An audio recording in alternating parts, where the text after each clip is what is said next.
Everybody, and welcome back to my channel for this Friday morning, afternoon or evening across the world where you may be at. And today I'm going to be talking about World Autism Acceptance Week, which is a worldwide event held between the 2nd of April and the 8th of April. And today's topic is going to be about why I support Autism Acceptance Week and what I feel needs to change. As an autistic woman, I thought this topic was really important.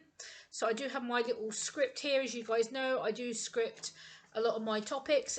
For some of you that are new to the channel and you may not know who I am Gemma's Journey Grace. My channel is about my journey living with autism as a late diagnosed woman.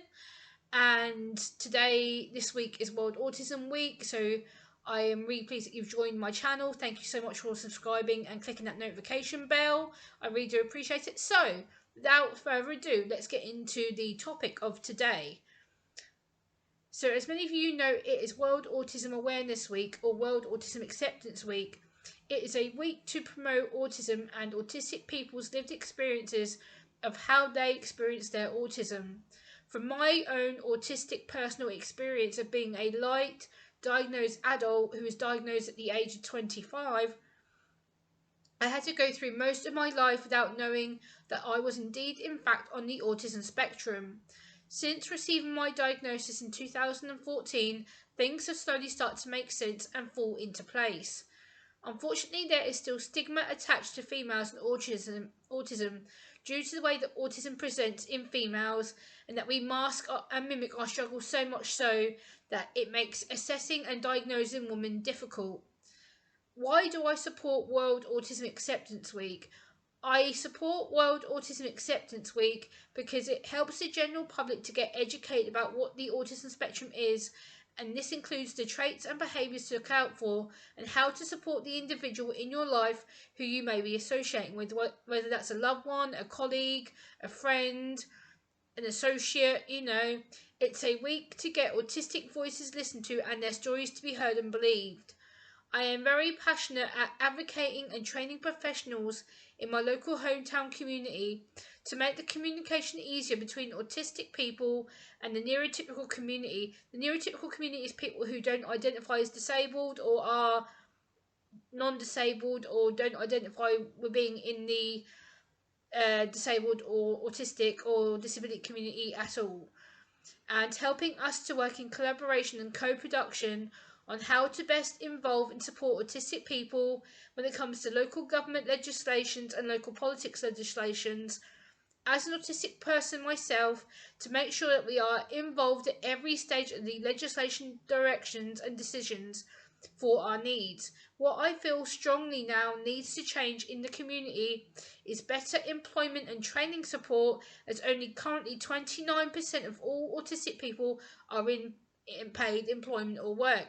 This is way too low, and there needs to be more employers to become more inclusive and accepting of the autism spectrum and individuals on it. This includes people such as local police, government, education services, radio stations, council buildings, hospitals, railway stations that offer specific autism and disability accessible employment, to see how we can work together to change the perception and attitude of local employers. I feel that society is still not fully accepting or inclusive of autism. We still have a long way to go and a lot of work to still promote and still to do. Part of this is to break the stigma and stereotypes that still people have within the media. Also within England, there are currently 172,000, yes, you heard that right, 172,000 people in England waiting for an adult autism diagnosis and referral. This is completely shocking and completely unacceptable. This is affecting autistic people's or suspected autistic people's mental health while searching for answers. But I do understand this is to do with the NHS being completely understaffed and completely underfunded and needing more people to be trained and qualified within the mental health and psychiatry and psychology diagnosis field. But we need more autistic people to voice up and to show up and to share their experiences. Otherwise, things are never, ever going to change. So, What do we do to make things change, and what do we do to make things more passionate? One is public acceptance and awareness events within your local communities. So that's going to libraries, railway stations, hotels, pubs, restaurants, parliament, political parties, things that you can easily get access to and permission to talk to the authority leaders on top, who are the people who you need to speak to.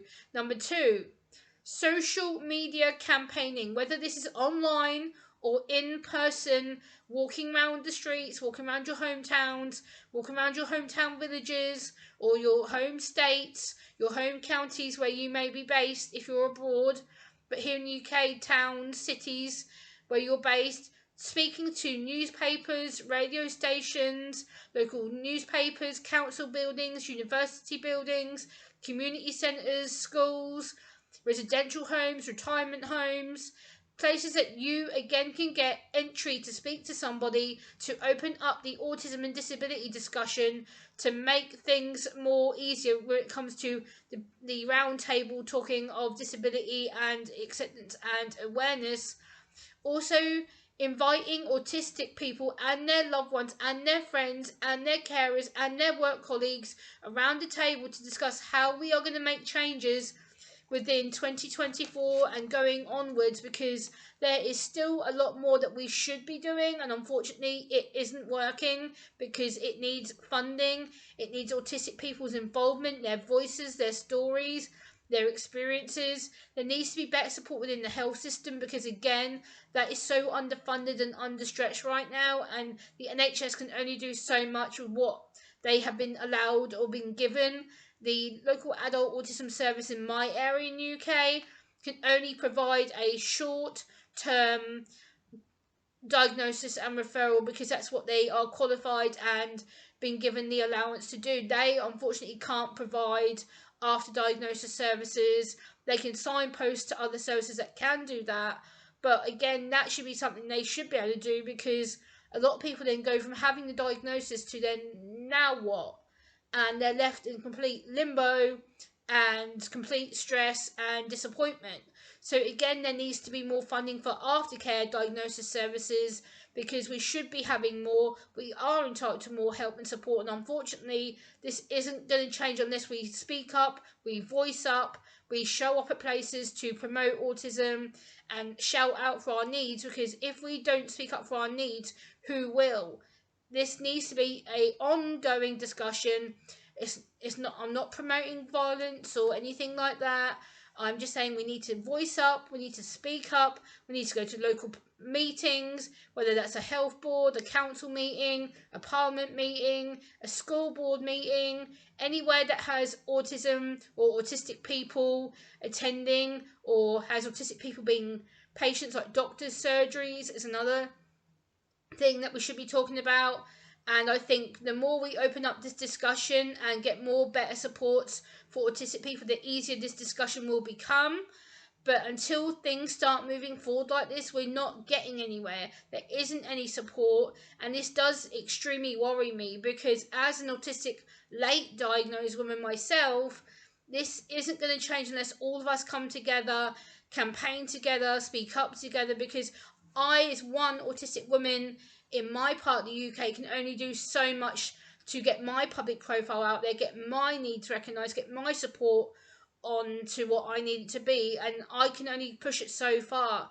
So if you believe in what I'm trying to do and you would like to share your experiences with me, I encourage you strongly to leave your experiences down in the comment section down below, and I will try and read each and every one of them, and I will look forward to seeing you on the next one. Bye guys.